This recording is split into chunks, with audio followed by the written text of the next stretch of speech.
Somewhere around 1999, I saw a trailer for the new Disney film called Dinosaur. It was about 5 minutes of footage that I later discovered was part of the movie's prologue, and it's arguably some of the best footage in the movie, so I was hooked. Through a series of different events, a dinosaur egg is taken to a small island which is home to a colony of prehistoric lemurs. Yar and his two kids, Pleo and Zinni, all agree to adopt Aladar, as they call him, and they raise him alongside Pleo's own daughter, Suri. Aladar is the outsider on the island until a meteor, or a fireball from the sky, causes the apocalypse.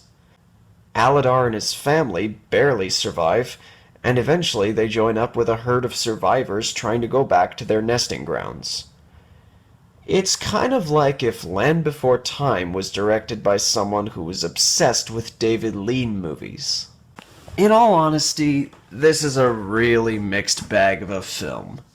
For starters, the writing needed improvement. And I don't mean the plot, I mean the dialogue. A lot of it is just dinosaurs talking like they're in a 90s cartoon show. And that's a problem because that dialogue is in stark contrast with the timeless majesty that the visuals and soundtrack are going for. Hell, the prologue went for that kind of atmosphere too. Whenever Suri or Yar or especially Zinni start talking, it just sucks me out of the film. And for the record, Zinni is the worst character of the movie. He's worse than the bland love interest Nira, or the weird side character Earl who adds nothing to the story. Zinni embodies one of my least favorite cliches of all time. The obnoxious ass who thinks he's a ladies' man, but strikes out every single time. It's a stupid cliche that isn't funny, and it's a complete drain on almost any story in which it's featured. But this one especially. The worst part is, Zinni drags down everyone around him whenever he talks, especially Aladar. Doug Walker fans will remember that he resented Aladar for being just another Moses role model character that we've seen a million times. And he's absolutely right. Aladar is a standard good guy who acts awkward around the girl he likes, but eventually rises to be a leader.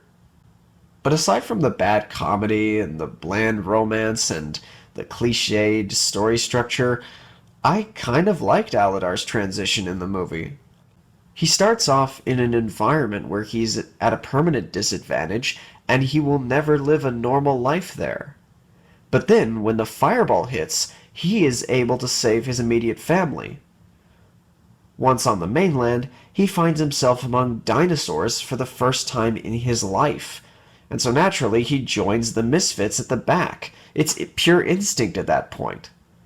When he realizes that they're being ignored by the herd's leader, Crone, Aladar gets offended because he identifies with these two elderly dinosaurs whose survival depends on the way that their society looks after them. It's a natural character development. And then, of course, he antagonizes Crone because he believes that people work better when they're working together instead of looking out for themselves. And that's a lesson that our society is still dealing with today. Now, of course, Crone and his sidekick Bruton are not the most developed characters at all. They're pretty bland. They set a harsh pace that the good guys struggle with because they think only the strong deserve to survive.